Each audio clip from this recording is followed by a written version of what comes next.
Who is a गुरु? कौन बताएगा? क्योंकि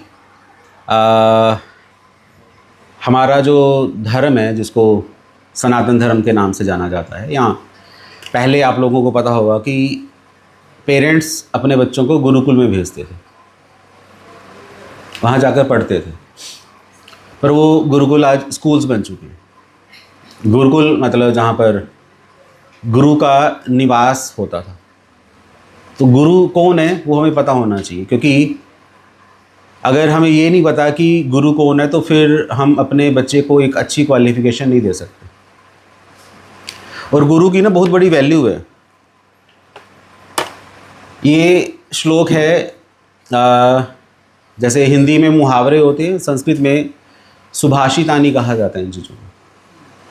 संस्कृत में मुहावरा है। तो ये क्या है कि स्वगृहे पूज्यते मूर्खः, स्वग्रामे पूज्यते प्रभु, स्वदेशे पूज्यते राजा, विद्वान सर्वत्र पूज्यते। Anybody from Sanskrit background? Sanskrit, yes.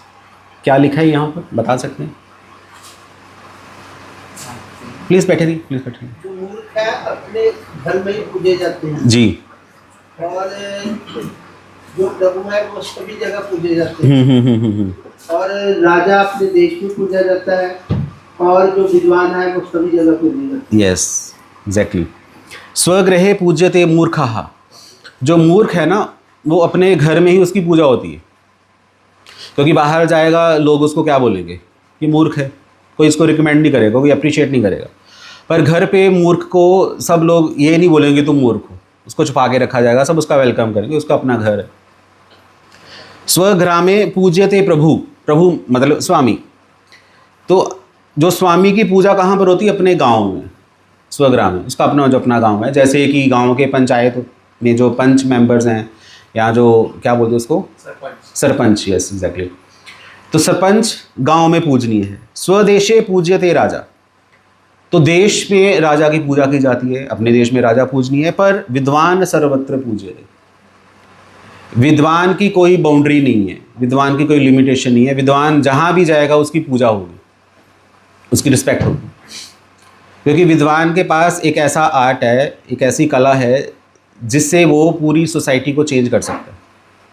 जैसे कि हम सब टीचर्स हैं, हमसे एक्सपेक्ट किया जाता है, जब बच्चा हमारे पास पहली बार आता है तो पेरेंट्स हमसे क्या एक्सपेक्ट करते हैं? वो हमसे यही कहते हैं कि देखो भाई, अब तो हमारा बच्चा है, आपके हाथ में है, अब इसका फ्यूचर आपके हाथ में है, इसका करियर आपके हाथ में है। आप इसको बनाना चाहते हो तो बना सकते हो, इसको बिगाड़ना चाहते हो तो बिगाड़ सकते हो। ऐसा ही होता है। हम भी जब पेरेंट्स हैं तो हम भी यही एक्सपेक्ट करते हैं कि जब हमारा कोई बच्चा स्कूल जा रहा है या कॉलेज जा रहा है तो वहाँ से कुछ एक अच्छा कैलिबर वाला या एक अच्छा युवक बनकर बाहर निकले, या वो सब चीज़ें जो हम एक्सपेक्ट करते हैं। और हम चाहते हैं कि हमारा जो बेटा है वो सर्वत्र उसकी पूजा हो। पूजा का मतलब कि सब उसको जाने, सब उसको पहचाने। और हम भी, अगर आप कहीं भी जाओ ना, आप मान लो किसी भी प्रोफेशनल बैकग्राउंड से हो, तो अगर आप परफेक्ट हो, अगर आप एक्सपर्ट हो, तो आपकी कोई भी निंदा नहीं करेगा। टीचर्स की जॉब ऐसी होती है, क्योंकि teachers are the change makers. आप लोग अगर चाहते हो तो सोसाइटी को चेंज कर सकते हो, अगर आप नहीं चाहते तो सोसाइटी चेंज नहीं हो सकती। जैसे माता को प्रथम गुरु कहा जाता है। क्यों कहा जाता है? क्या रोल है माता का हमारे जीवन में? क्योंकि बच्चा किससे सीखता है? बच्चा अपने पापा से नहीं सीखता, बच्चा अपनी माता से सीखता है। और माता उसको क्या सिखाती है? इसलिए जितने भी हमारे रिश्तेदार हैं, सबकी पहचान कौन करवाती है? माता ही करवाती है। माता बोलती है ये तुम्हारे पिताजी हैं, ये तुम्हारे चाचा जी हैं, ये तुम्हारी बुआ है, ये तुम्हारी मौसी है, ये हमारे पड़ोसी हैं, ये तुम्हारी टीचर है। सब कुछ। बच्चा खाना कैसे खाता है वो भी कहाँ से सीखा है? माता से सीखा है। बच्चे ने चलना कैसे है वो भी किससे सीखा है? माता से सीखा है। ये जो छोटे बच्चे होते हैं, जब उनको पिताजी को दे दिया जाता है ना, फादर को दिया जाता है, तो फादर कई बार चिढ़ जाते हैं, वो बोल देते हैं अपनी वाइफ को कि इसको तू ही संभाल, मैं नहीं संभाल सकता। रियल जो रोल है हमारे जीवन में as a Guru, as a teacher, वो किसका रहता है? माता का। सो इसलिए गुरु, व्हाट इज गुरु? संस्कृत में गुरु शब्द 2 अक्षरों से मिलकर बना है। पहला है गु, दूसरा है रु इन संस्कृत। तो गु का मतलब होता है डार्कनेस, अंधेरा, और रु का अर्थ है लाइट, प्रकाश। जो हमें अंधेरे से प्रकाश की ओर ले जाए उसको क्या कहा जाता है? गुरु। ये बहुत बड़ी एक उपाधि है हम टीचर्स के लिए, हम गुरुओं के लिए, क्योंकि जब हमारे पास स्टूडेंट्स आते हैं तो उनको कुछ नहीं पता रहता। हम उनको जैसा दिखाते हैं उनको वैसा ही संसार दिखाई देते हैं। जैसे कच्ची मिट्टी होती है, कच्ची मिट्टी को आप कोई भी रूप दे सकते हो, कोई भी शेप दे सकते हो, थोड़ी मेहनत लगती है। इसलिए हमारी जो इस्कॉन में श्रील भक्ति सिद्धांत सरस्वती ठाकुर महाराज, उनका ऐसा कहना है कि अगर आप किसी व्यक्ति को भक्त बनाना चाहते हो तो आपको कम से कम 10 गैलन अपना खून बहाना पड़ेगा। 10 गैलन कितना होता है? एक, जैसे कहते हैं ना कि कोई यहाँ पर किंडरगार्टन टीचर है, कोई यहाँ पर जो नर्सरी केजी को पढ़ाता हो? यस। कितनी मेहनत लगती है? प्लीज़ बैठिए, प्लीज़ प्लीज़ प्लीज़। कितनी मेहनत लगती है? सुबह से लेकर शाम तक बच्चा ची ची ची ची ची ची करता जा रहा है, और मैम क्या कर रहे हैं? उनको सिखाते जा रहे हैं सेम चीज़ डेली, सिखाना सिखाना सिखाना सिखाना सिखाना। और अगर मैम नहीं सिखाएंगी तो क्या होगा? अगर ये मेहनत नहीं करेंगे एज ए गुरु तो क्या होगा? बच्चा कहाँ चला जाएगा? वो लाइट की तरफ जा नहीं सकता, वो अंधेरे में ही रह जाएगा। क्योंकि मैं खुद टीचर हूँ, मुझे, जैसे आप लोग भी हो, मुझे भी पता है कि क्या चीज़ होती है। मैं तो चलो पहले जो अलग टीचर था, अब मैं अलग टीचर हूँ। अब मैं भगवद गीता का टीचर हूँ, मैं भगवद गीता पढ़ाता हूँ। कोई है यहाँ पर भगवद गीता का स्टूडेंट जो पढ़ता हो भगवद गीता पर्सनली? शायद नहीं, हम लोग नहीं पढ़ते भगवद गीता। पर जब मैंने भगवद गीता को पढ़ाना शुरू किया तो मुझे पता चला कि आसान नहीं है टीचर की जॉब, क्योंकि लोगों को समझ ही नहीं आती। चलो हम सब तो बड़े हैं, आपको समझाना आसान है, पर बच्चों को समझाना बहुत मुश्किल है, जिनके लिए फील्ड ही बिल्कुल नया है। जैसे छोटे बच्चे को सिखाया जाता है A4 एप्पल। एप्पल क्या होता है हमें पता है, बच्चे को नहीं पता। उसको पहले रटवाना पड़ता है कि आप एप्पल सीख लो पहले। B for ball, C for cat, ये शब्द उसके लिए बिल्कुल नए हैं, तो धीरे धीरे सीखता है। क्यों सीखता है? क्योंकि एक व्यक्ति उसके पीछे पड़ा हुआ है, उसका गुरु, जो रेडी है उसको अंधेरे से प्रकाश की ओर उसको लेके जाना है, चाहे बाय हुक और बाय क्रूक। सो ये हमारा एफर्ट है। तो इसलिए गुरु का मतलब क्या है, जो मैं सबसे पहले पूछ रहा था, कि जो अंधेरे से प्रकाश की ओर लेकर जाए। तो वास्तव में अंधेरा है क्या? प्रकाश क्या है? किसको कहा जाता है अंधेरा? कोई बता सकता है? Sorry, ignorance. इग्नोरेंस मीन्स कि इग्नोरेंस को अज्ञान कहा जाता है। मुझे नहीं पता, मैं नहीं जानता इसके बारे में। और प्रकाश क्या है? नॉलेज, कि अब पहले मुझे नहीं पता था, अब मुझे पता चल चुका। जैसे, ठीक है चलो मैं नेक्स्ट स्लाइड पे आता हूँ। क्या कहते हैं इसके बारे में, कि क्या हम अपनी सोसाइटी को, या जो लोग हमें फॉलो कर रहे हैं, हम उनको प्रकाश की ओर लेके जा रहे हैं या अंधेरे की ओर, या हम लोग खुद अंधेरे में? क्योंकि अगर आप, या हम लोग खुद अंधेरे में हैं तो हम अपने फॉलोअर्स को प्रकाश की ओर नहीं लेके जा सकते, ये मैंने जानबूझ के स्लाइड रखी है, because teacher as a profession क्या देता है हमें? नॉलेज। क्या हम टीचर बनकर अपने करेक्टर का निर्माण कर रहे हैं या अपने बैंक बैलेंस का निर्माण कर रहे हैं? यस। अगर आज टीचर्स को सैलरी मिलना बंद हो जाए तो क्या तब भी हम टीचर रहेंगे? कभी नहीं। नेवर। मतलब ये तो बकवास मैनेजमेंट है। टीचर्स को जो भी नहीं मिली, हमारे भी बच्चे हैं, हमें भी खाना है, हम भी, हमारा भी मन करता है कभी कभी पनीर खाने का, तो ऐसा नहीं कि रोज़ दाल खाते रहें। हमारी भी अपनी लाइकिंग्स हैं, डिसलाइकिंग्स हैं, हमारी अपनी बेसिक नीड्स हैं। अगर हमें पैसे नहीं मिलेंगे तो हम कहाँ जाएंगे? तो ठीक है, स्ट्राइक, टीचर्स ऑन स्ट्राइक, हड़ताल। बट अगर हम पहले की अगर बात करें तो क्या पहले टीचर्स सैलरी लेते थे? क्या गुरु को पैसे दिए जाते थे पहले?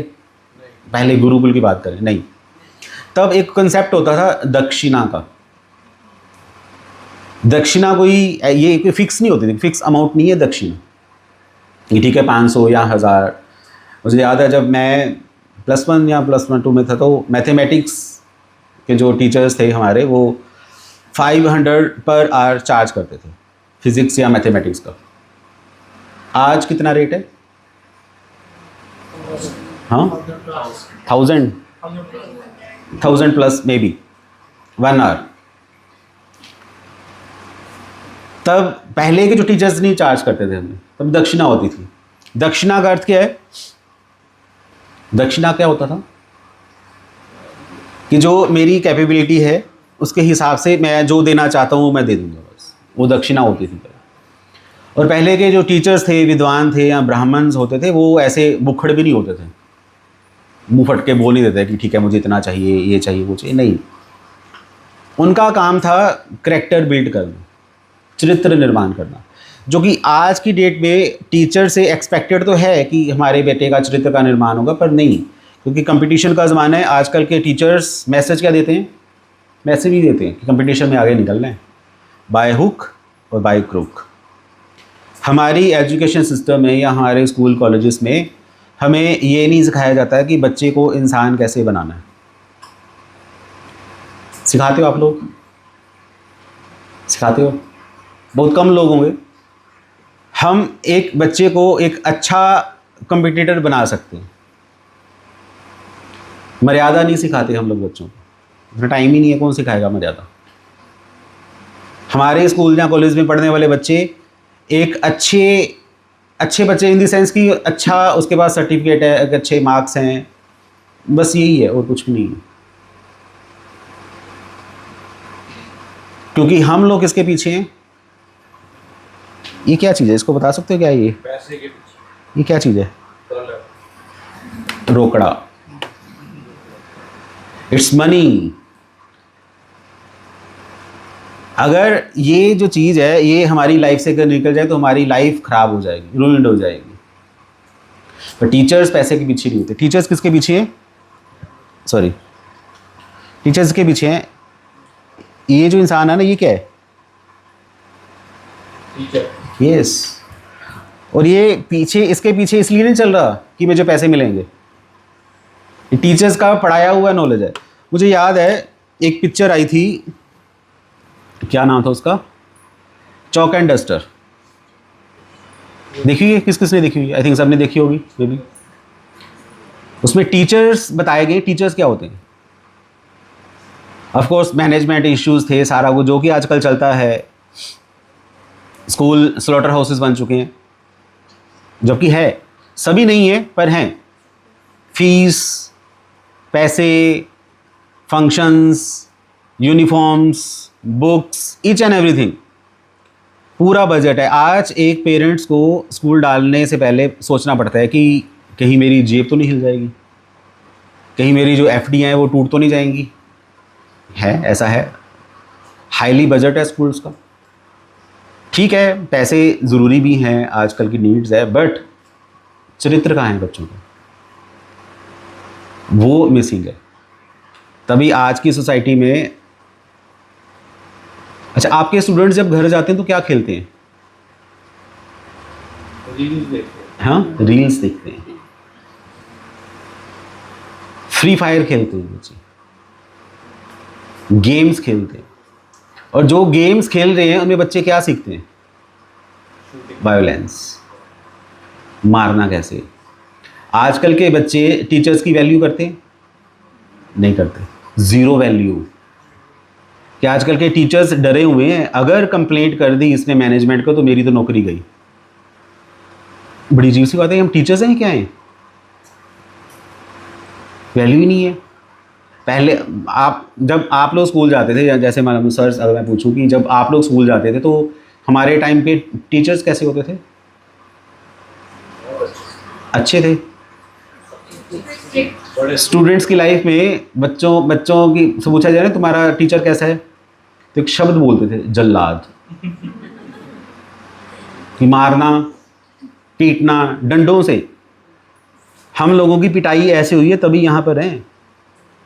हम कभी भी सोच भी नहीं सकते अपने पेरेंट्स के सामने ऊंची आवाज़ में बोल सकते हैं, आता ही नहीं है, मन में नहीं आता, आंखें झुक जाती हैं, मुंह में शब्द ही नहीं रहते। पर आजकल के बच्चे फटाक से बोल देते हैं, मम्मी तुम पागल हो गई हो, बोल देते हैं बच्चे, तो बोलते भी हैं। पर सबसे बड़ा बच्चों को बिगाड़ने में रोल किसका है? हम टीचर्स का ही है। क्योंकि बच्चे जब स्कूल में आते हैं तो हम कुछ नहीं कर पाते, हमारे साथ वो रहता है 8-10 घंटे 6-7 घंटे, बट अगर हम चाहें तो उसका निर्माण कर सकते हैं, और हम नहीं कर पाते, बहुत सारे इश्यूज़ हो सकते हैं। बट सारे इश्यूज़ दूर हो जाएंगे अगर हम अपना एक आइडियल सेट करेंगे। हमारा आइडियल क्या है? कृष्णा। जानते हो सभी? कृष्ण को जानते हो सभी? मुझे लगता है कि इंडिया में शायद ही कोई होगा जो कृष्ण को नहीं जानता। सो कृष्ण भगवान कौन है? He is the best husband, he is the best sun, he is the best teacher, he is the best Acharya, he is the practical गुरु।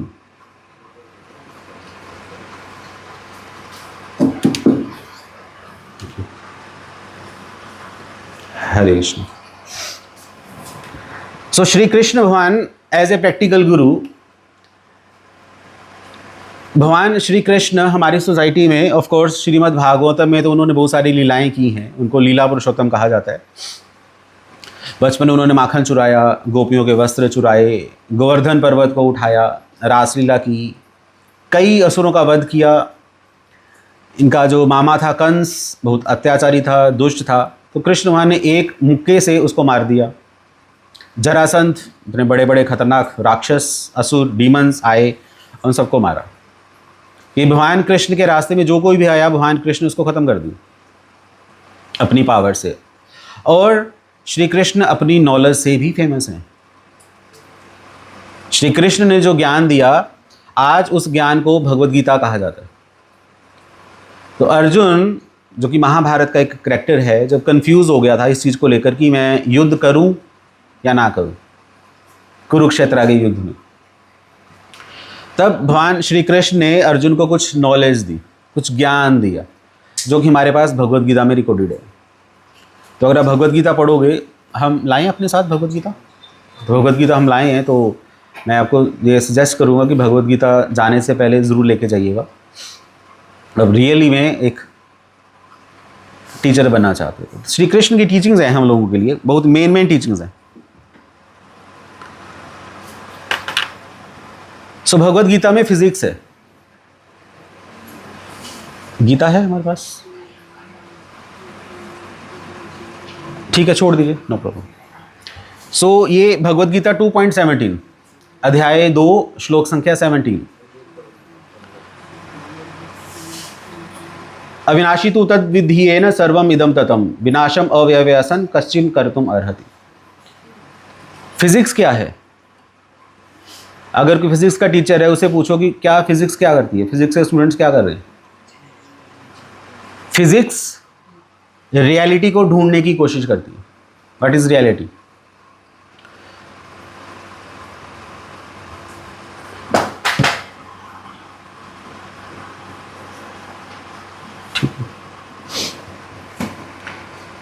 जैसे ये संसार कैसे बना, केमिस्ट्री वो इसकी खोज नहीं कर,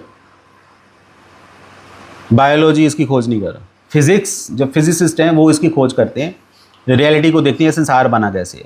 तभी तो थ्योरी आई बिग बैंग, कैसे बना यह संसार, ठीक है, उन्होंने बताया। बट भगवद गीता क्या कह रही है? भगवद गीता एक शब्द यूज करती है, अविनाशी।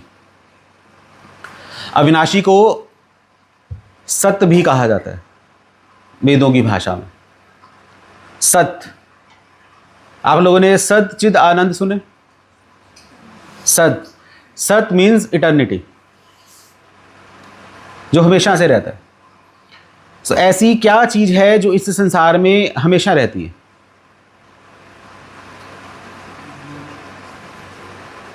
क्या है वो जिसको अविनाशी कहा गया है संसार में? यस, भगवान या आत्मा। आत्मा कहां पर है? आत्मा का है, मान लो कि ठीक है, एक आपको एक मैसेज आया आपके रिश्तेदारों की तरफ से कि फलाना फलाना कोई बंदा मर गया, वहाँ जाना है उसके वहाँ पर। तो ठीक है, आप गए वहाँ पर, तो जब आप वहाँ पहुँचोगे तो वो जो इंसान है वो वहाँ पर मरा हुआ है ना, ऐसा ही है। पर हमें ये भी पता है कि अब इस इंसान की आत्मा इस शरीर से निकलकर किसी दूसरे शरीर में चली जाएगी, जो कि हमने बचपन से सुना है। मरा कौन है वहाँ पर? मान लो कि मिस्टर ए, अगर हम मिस्टर ए की बात करें तो ए मर गया। ए कहाँ गया? वैसे ए जिसका नाम था वो तो चला गया किसी दूसरे शरीर में। अब ये जो मरा हुआ है ये मिस्टर ए का शरीर है, जो कि अब मर चुका है। कब मरा? जब इसकी आत्मा उससे निकली तब ये मर गया। तो जब इसकी आत्मा, मिस्टर ए की आत्मा उस शरीर में नहीं थी या नहीं है तो मरा हुआ है, जब आई थी तो ये मरा हुआ शरीर हमें जिंदा दिखाई दे रहा है। इसका मतलब है कि ये शरीर कभी जिंदा था ही नहीं, वो पहले भी मरा हुआ था। जैसे ये माइक है, हम लोग आम शब्दों में जिंदा और मरे हुए की पहचान कैसे करते हैं कि जो चीज़ हिल रही है वो जिंदा है, जो मरी हुई चीज़ है वो हिलती नहीं है। जैसे ये माइक है, हिल रहा है, इसका मतलब जिंदा है? नहीं, फिर डेड है। अगर मैं इसको रखूँगा तो डेड मैटर है, नहीं हिल रहा। तो ठीक है, अब ये मेरा हाथ है, हिल रहा है, जिंदा है या मरा हुआ है? नहीं, यही तो दिक्कत है। This is the Bhagavad Gita. ये मेरा हाथ जो जिंदा दिखाई दे रहा है, किसकी वजह से दिखाई दे रहा है जिंदा हिलता हुआ? आत्मा की वजह से, क्योंकि मेरी आत्मा मेरे अंदर है अभी भी, या मैं इस शरीर के अंदर हूँ जिसकी वजह से ये शरीर मेरा हिल रहा है। अदरवाइज ये शरीर मेरा मरा हुआ है। तभी तो आत्मा जब निकलेगी तो मरा हुआ शरीर मरा हुआ है बस। जब पैरालिसिस हो गया किसी को, हाँ, तो हाथ हिलता ही नहीं है, हाथ नहीं होता, तो अंदर ही आत्मा अंदर है पर उसका शरीर तो काम कर रहा है, दिल तो धड़क रहा है, बाकी कर रहा है, हाथ भी चल रहा है। सिर्फ मैं हाथ की बात नहीं कर रहा, मैं बॉडी ऐसा है। तो ज़रूरी नहीं है कि जो चीज़ हिल रही है वो जिंदा हो, किसकी वजह से हिल रही है वो चीज़ ज़्यादा ज़रूरी है। सो हमारे शरीर में अविनाशी कौन हो गया? हमारा शरीर नहीं है, हमारे शरीर के अंदर रहने वाला आत्मा अविनाशी है। उस अविनाशी की वजह से ये संसार या हमारा शरीर चलता हुआ दिखाई दे रहा है। जैसे हमारा जो मोबाइल है, सुबह सुबह आपने अलार्म लगाया हुआ है, मान लो कि 5:30 बजे का, तो अलार्म ठीक है, सबका अलार्म सुबह बजेगा। ऐसा नहीं है कि अलार्म अपने आप 5:30 बजे बज गया, आपने रात को सेट किया था। डेड है, फ़ोन डेड मैटर है, उसको लाइफ ने टच किया तभी वो जीवित दिखाई दे रहा है। ऐसे ही पूरा संसार मरा हुआ है, डेड मैटर से बना हुआ है। पर क्योंकि ये जो अलाइव मैटर है जिसको आत्मा कहा जाता है, उसके स्पर्श की वजह से ये पूरा का पूरा संसार चलायमान दिखाई दे रहा है। सब कुछ चल रहा है संसार में, पूरा यूनिवर्स, पूरा ऑर्बिट घूम रहा है, सब कुछ अपने आप नहीं हो रहा। एक लिविंग फोर्स है इसके पीछे जिसकी वजह से चल रहा है, ये फिजिक्स है। तो आप भगवद गीता 2.16 2.17 पढ़ोगे तो आपको फिजिक्स दिखाई देगी।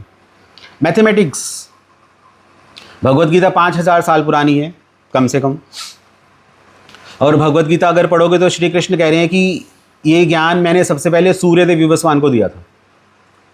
Suryadev Vivasvan, Surya sun planet, the king of sun planet Vivasvan, उनको ज्ञान सबसे पहले सूर्यदेव ने दिया, सॉरी कृष्ण भगवान ने दिया था। तो सूर्य कितना पुराना होगा? आई थिंक लाखों साल पुराना।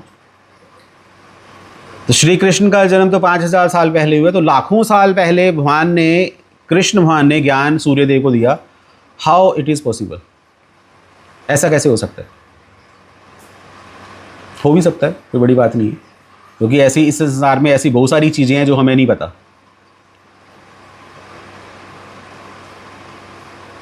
बहुत सारी ऐसी चीज़ें हैं जिनके ऊपर हमारा कोई कंट्रोल नहीं है, जैसे हमारी नींद, हमारी भूख, हमारी प्यास, हमारी अर्जिस, उनके ऊपर हमारा कोई कंट्रोल नहीं, बट चीज़ें हैं। सो 5000 ईयर्स अगो श्री कृष्ण ये श्लोक बोल रहे हैं, सहस्त्र युग पर्यंतम अहर्यद ब्रह्मणो विदुः रात्रिम युग सहस्त्रांते अहोरात्र विदो जनः। सहस्त्र युग पर्यंतम अर्हद ब्रह्मणो विदुः, इसका अगर हिंदी में मैं सिंपल शब्दों में बताऊं कि ब्रह्मा जी का जो एक दिन है वो सहस्त्र युग का होता है, 1000 युग का। एक युग, जैसे हम लोगों ने सुना होगा 4 युग हैं, सतयुग, त्रेता युग, द्वापर युग और कलयुग। कलयुग की आयु कितनी है? 4,32,000 साल। अभी सिर्फ 5-5,500 साल ही हुए हैं, मतलब कि 27 लाख साल अभी रहते हैं कलयुग के आने में। उसके बाद इसको डबल करोगे, 4 लाख को डबल करो, कितना हो गया? 8 लाख। 8 लाख आयु है द्वापर युग की। इसको डबल कर दो त्रेता, उसको डबल कर दो सतयुग। तो टोटल अगर एग्रीगेट करोगे, मतलब मैं रेफली कैलकुलेशन कर रहा हूँ, तो 50 लाख साल एक युग की आयु है। तो ऐसे कितने हैं? सहस्त्र युग। 50 लाख को सहस्त्र का मतलब 1000, 50 लाख को 1000 से गुना करो, जितनी आएगी जो भी है वो उतनी आयु कितनी है? ब्रह्मा जी की आयु। कितनी? ब्रह्मा जी की आयु एक दिन की। और एक दिन में कितने घंटे होते हैं? 12 घंटे होते हैं, सॉरी 24 घंटे होते हैं, 12 घंटों का दिन और 12 घंटों की रात्रि।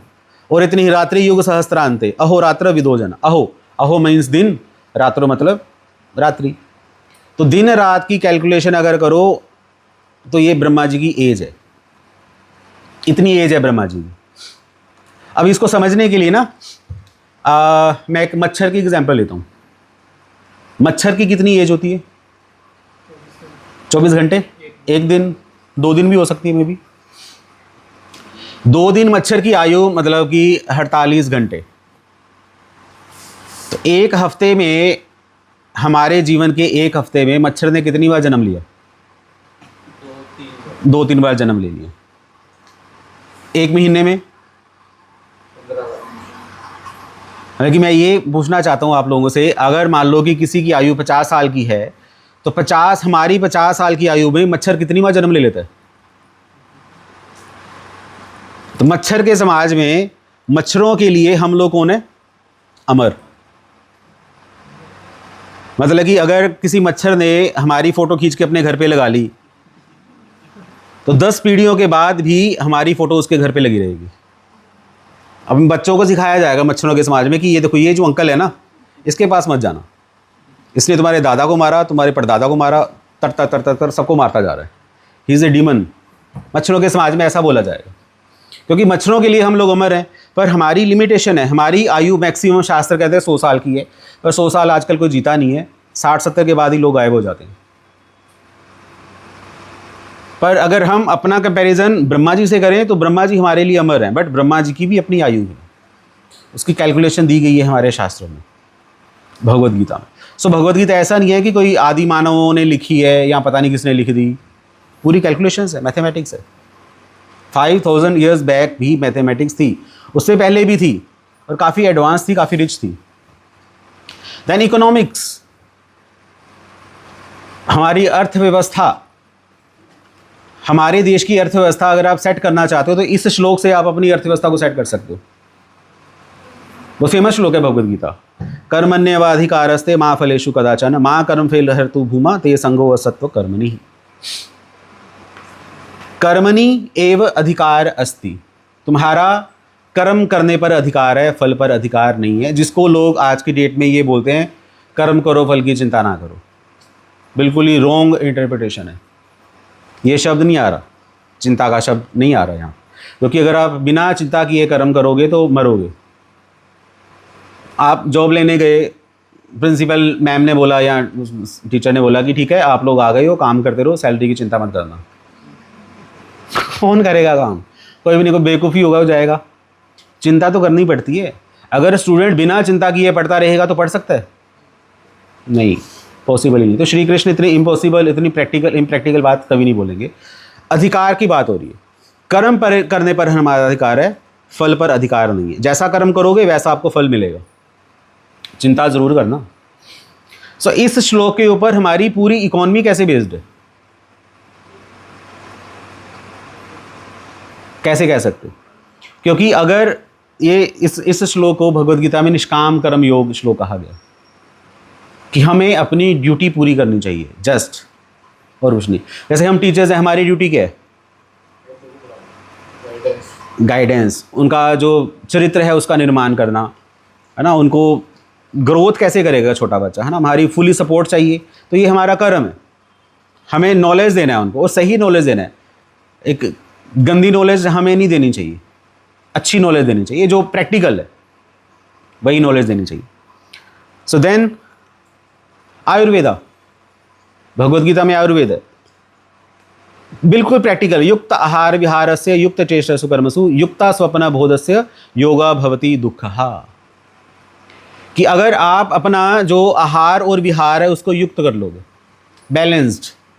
हमें कितनी रोटी खानी चाहिए? 8 या 10 हैं? भूख से कम। भूख से कम, भूख से कम, ठीक है। अंकल जी ने बोला भूख से कम, सर ने बोला, आंटी जी ने बोला भूख से कम, सब बोल सकते हैं। पर श्री कृष्ण कहाँ कह रहे हैं भूख से कम? कृष्ण क्या कह रहे हैं? युक्त। अब ये डिपेंड करता है कि आपको भूख कितनी है। 1 रोटी की भूख है, 2 रोटी की भूख है, 3 रोटी की भूख है, 4 रोटी की भूख है। कितना कम ये भी बताया गया। खाना खाते खाते ना आपको एक आवाज़ आती है कि बस, पीछे से एक और आवाज़ आती है, खा लो खा लो, कोई दिक्कत नहीं है। वो मम्मी भी हो सकती है, वाइफ भी हो सकती है, आपकी फ्रेंड भी हो सकती है, या फ्रेंड भी हो सकता है। तो हम उसके बहकावे में आकर खा लेते हैं, पर आपके शरीर ने आपको वार्निंग दे दी है बस। तो जब आपके शरीर ने आपको बोल दिया है कि बस, उसी समय बस कर देना चाहिए। मम्मी के कहने पर 1 परांठी और नहीं खानी चाहिए। सब्जी स्वाद है, हाँ स्वाद है, तो ये नहीं है कि मम्मी सब्जी वो स्वाद है और सब्जी खा लो, नहीं। शरीर ने बोल दिया है तो ख़त्म हो गया वहीं पर। उसका मतलब है युक्त, बैलेंस्ड। हमारा शरीर बेस्ट सिग्नल देने वाली मशीन है। कहाँ पर क्या चीज़ की ज़रूरत है हमारा शरीर में बता देते हैं। आहार विहार भी बैलेंस्ड होना चाहिए।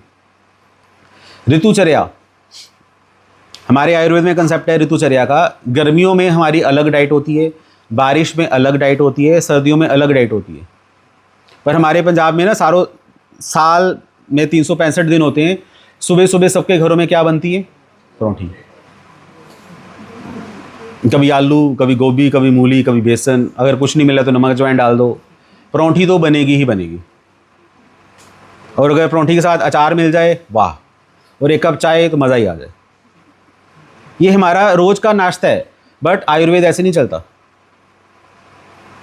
अगर आप एक अच्छा जीवन जीना चाहते हो तो आपको अपना आहार और विहार बैलेंस्ड बनाना पड़ेगा। ये नहीं है कि कभी भी मुंह खोलो और कुछ भी डालते रहो, नहीं। हम इंसान हैं, भैंस नहीं है, सारा दिन चलते रहो। बैलेंस्ड होना चाहिए। So this is Bhagavad Gita में आयुर्वेद है। ये कुछ श्लोक हैं हमारी डाइट के लिए। कैसी डाइट होनी चाहिए? अगर आप सतोगुनी खाना खाओगे तो आपकी आयु, सत्व, बल, आरोग्य सुख प्रीति विवर्धना रस्या स्निग्धा स्थिरा आहारा हृदय सात्विकी प्रिया। तो जो हृदय आहारा, जिससे आपका हृदय संतुष्ट रहेगा, आपको कभी हार्ट अटैक नहीं आएगा, वो कैसी डाइट है?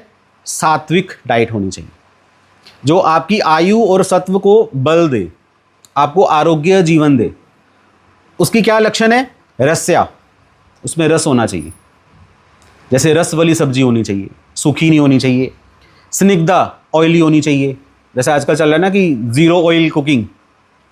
हमारे आयुर्वेद में ऐसा नहीं कहीं कहीं का है ज़ीरो ऑयल कुकिंग। थोड़ा ऑयल या घी, बेटर है घी, गाय का घी, वो ज़रूर होना चाहिए। पहले तभी तो लोग घी लेते थे रोटी के साथ, आजकल सब कुछ बंद होता जा रहा है। और अगर आप ऐसा भोजन खाओगे जो कट्व है, अम्ल है, लवण है, अति उष्ण है, तीक्ष्ण है, ये आहार रजोगुनी आहार होता है। इससे क्या होता है? दुख, शोक, कामय प्रदा। आपको दुख मिलेगा, शोक मिलेगा, छाती में जलन होगी अगर आप ऐसा आहार खाओगे तो अगर आप ये खाओगे यातायाम गत रसी संपूति, यातायाम मतलब कि जो बासी भोजन खाओगे, ये तमोगुनी भोजन है। तमोगुनी भोजन मतलब आपकी जो चेतना का जो लेवल है ना, धीरे धीरे गिरता जाएगा। आप इंसान की जगह धीरे धीरे हैवान बनना शुरू हो जाओगे। ये भी हमारी डाइट है, तो श्री कृष्ण बता रहे हैं आयुर्वेद के अकॉर्डिंगली, तो आप पढ़ सकते हो। और भगवद गीता में एम ऑफ लाइफ है, हमारा जन्म क्यों हुआ है संसार में, क्या कर रहे हैं हम लोग। तो कृष्ण कहते हैं श्लोक संख्या 15.7 में, ममैव वंशो जीवलोके जीव भूत सनातना मन षष्ठानि इंद्रियानि प्रकृति स्थानी कर्षति। कृष्ण कहते हैं कि इस संसार में सब लोग मेरे अंश हैं, ममैव वंशो जीवलोके, जितने भी हैं, और सब सनातन है, कोई मरेगा नहीं। शरीर मर जाता है, आत्मा नहीं मरती। पर दिक्कत क्या है? मन षष्ठानि इंद्रियानि प्रकृति स्थानी कर्षति। पर हम सब जो लोग हैं, अपने मन षष्ठानि इंद्रियानि, मन और इंद्रियां, 6 लोग मिलकर क्या कर रहे हैं? प्रकृति स्थानी कर्षति, प्रकृति में, इस जगह में, प्रकृति में कर्षति, मेहनत कर रहे हैं।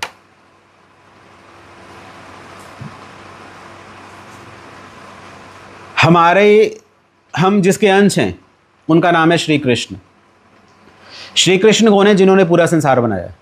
सूर्य, चंद्रमा, धरती, तारे, नक्षत्र, करोड़ों गैलेक्सीज का निर्माण करने वाले, उनका नाम है कृष्ण। और हम उनकी संतान है। और हमारी दशा कैसी है?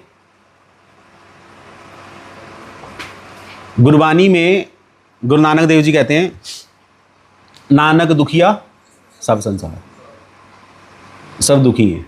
नानक जी ऐसा कह रहे हैं। क्यों दुखी हो भाई? अगर मान लो कि आपको पता चले कि जो मेरे पिताजी हैं वो बहुत अमीर खानदान से हैं, बहुत अमीर हैं, is like a king, king ही हैं वो, और आप कहाँ पर हो? आप नाली के कंडे पे बैठे हुए, बस रिक्शे पे बैठे हुए। किसी ने आपको बोला भाई तू तो राजा की संतान है, तो कहाँ जाएगा फिर वो? जब वो राजा के पास जाएगा तो अब वो नाली के बैठ सकता है वहाँ पर? नहीं। मर्सिडीज़ में घूमने वाला रिक्शे पे घूम सकता है अब, जब उसको पता चलेगा तो? नहीं, तो चला जाएगा। तो जब हमें ये पता चलेगा कि हम श्री कृष्ण के अंश हैं, इस संसार में क्या कर रहे हैं? कर्षति, मेहनत कर रहे हैं पेट पालने के लिए। और वो भी कैसा पेट जो कोई भरता ही नहीं है। भरा है आज तक किसी का पेट? 2 छेद हैं, एक ऊपर एक नीचे है, ऊपर से डालते रहो नीचे से निकलता रहता है, साइकिल चल रहा है बस। पेट आज तक शांत नहीं हुआ। और इस पेट को पापी पेट कहते हैं। क्यों कहते हैं? क्योंकि पेट भरने के लिए पाप करना पड़ता है। क्यों कर रहे हो आप लोग पाप? तो कृष्ण कह रहे हैं कि तुम्हारा एम ऑफ लाइफ मेरे पास आना वापिस है। इस संसार में घूमते मत रहो, क्योंकि ये संसार दुखालय में है। किसी ना किसी तरीके से हमें दुख दिया जाएगा, मिलेगा ही मिलेगा। इसलिए हमें मेहनत ना करके श्री कृष्ण की बात माननी चाहिए और वैसा करना चाहिए जैसा वो चाहते हैं। फॉर एग्जाम्पल श्री कृष्ण कह रहे हैं माइंड कंट्रोल करो अपना। कैसे करें माइंड कंट्रोल? माइंड तो कंट्रोल होता ही नहीं है। क्यों नहीं होता? क्योंकि नज़र ही नहीं आता। पर अगर श्री कृष्ण की ये एडवाइस मानोगे तो आप अपना माइंड कंट्रोल कर सकते हो। कह रहे हैं कि असंशय महाबाहो मनो दु निग्रहम चलम, कि इसमें कोई संशय नहीं है, माइंड को कंट्रोल करना मुश्किल है। बट अभ्यास ये न तू कौनतेय वैराग्य च गृह्यते। पर अगर तुम अभ्यास करोगे, करत करत अभ्यास के जड़मत होत सुजान, वो है ना क्या, उसके बाद रसरी आवत जावत सिलते पड़े निशान, कि पत्थर के ऊपर भी रस्सी निशान डाल सकती है, पर अगर कंसिस्टेंसी से वो काम करता रहे। तो भगवत गीता की एडवाइस क्या है, अगर आप अभ्यास करोगे ना अपने माइंड को कंट्रोल करने का, तो आप अपने माइंड को कंट्रोल कर सकते हो। नज़र भी आएगा माइंड। आप लोग अब कभी अपने माइंड से बात की है किसी ने? कर भी सकते। Practice makes a man perfect, करोगे तो आएगी। सो ये कृष्ण भगवान की एडवाइस है, बहुत अच्छी एडवाइस है। ये तो मैंने बस कुछ ही श्लोक लिखे हैं, पूरी भगवत गीता में 700 श्लोक है। अगर आप पढ़ोगे तो आपका जीवन बिल्कुल ही चेंज हो जाएगा। फिलोसफी भी है भगवत गीता में। असत्यम अप्रतिष्ठम ते जगत आहुर अनीश्वरम। कुछ लोग ऐसा कहते हैं कि ये संसार असत्य है ही नहीं है, किसी ने नहीं बनाया संसार, नास्तिक। जगत आहुर अनीश्वरम, इस संसार का कोई कंट्रोलर नहीं है। मिला कोई बंदा आपको ऐसा जो ये कहता है कि देखो जी संसार तो चल रहा है, बस ऐसे चल रहा है, किसी ने नहीं बनाया? या कुछ साइंटिस्ट ऐसे कहते हैं कि अगर हम ये माने कि ये संसार भगवान ने बनाया, तो ठीक है हम मानते हैं ये संसार भगवान ने बनाया, पर हुआ क्या है कि संसार बनाने के बाद भगवान चाय पीने चले गए और मर गए। कुछ वैज्ञानिक ऐसा भी कहते हैं। खैर अलग अलग लोग अलग अलग बातें, पर ऐसा नहीं है। और कुछ कहते हैं ये संसार अपरस्परम संभूतम, अपरस्परम संभूतम, केमिकल रिएक्शन है ये संसार, अपने आप ही बन गया सारा कुछ। तो कृष्ण भगवान इस श्लोक के माध्यम से ये सब ऐसी जो बेफजूल की जो फिलोसफीज हैं उनका खंडन करते हैं। So this is the main crux. So teachers as change makers. तो हमें क्या करना है अपनी सोसाइटी में, क्या हम ऐसा करें कि पूरी सोसाइटी चेंज हो जाए। तो ये कुछ पॉइंट्स हैं। जैसे सबसे पहले क्या करना है हमें, changing the inner core of student and ourselves. Student की इनर कोर को आपको चेंज करना पड़ेगा, पर वो आप तब तक नहीं चेंज कर पाओगे जब तक आपको ये नहीं पता चलेगा कि आपके सामने जो बैठा हुआ है वो शरीर है या आत्मा है। अगर आप उसको शरीर समझकर डील करोगे तो वो कभी चेंज नहीं होने वाला। आत्मा समझ के उसके साथ डील करोगे तो चेंज कुछ हो सकता है। क्योंकि भूख जो है ना, भूख सबको लगती है। अगर आपके सामने कोई बैठा हो ये कह रहा है कि मुझे भूख लग रही है, आपको पता है कि ये क्या फीलिंग हो रही है, क्योंकि आपको भी ये फीलिंग आती है। जिस दिन हमें ये रियलाइज़ हो जाएगा कि मैं आत्मा हूँ और मैं इस शरीर में दुखी हूँ, तो आप सामने वाले का दुख देख सकते हो। तब आप उसकी कोर को चेंज कर सकते हो, उसकी जो इनर कोर है उसके हृदय को बदल सकते हो, उसकी आत्मा को बदल सकते हो, क्योंकि उसकी आत्मा गलत दिशा में जा रही है, आप उसको सही दिशा में लेकर आ सकते हो। Changing the goal of human life. हम उसको बता सकते हैं कि तुम शरीर नहीं हो, तुम आत्मा हो और भगवान के अंश हो। हमें नहीं बताया जाता क्योंकि हमारे सिलेबस में नहीं है। आउट ऑफ सिलेबस बात करोगे तो आपकी नौकरी जा सकती है, आपकी जॉब जा सकती है। बट अगर आप एक अच्छे टीचर बनोगे, रियली में भगवद गीता के स्टूडेंट बनकर या भगवद गीता के टीचर बनोगे, तो आपको फिर एग्जाम्पल्स भी श्री कृष्ण बता देंगे कि कैसे इसको भक्ति के साथ या भगवद गीता की एडवाइस के साथ जोड़ा जा सकता है। Changing teaching pattern. अपना टीचिंग पैटर्न आप चेंज कर सकते हो, बट कैसे करोगे? कितने लोग यहाँ पर महाभारत पढ़ते हैं, रामायण, भागवतम? नहीं। रामायण महाभारत में बहुत सारी स्टोरीज हैं।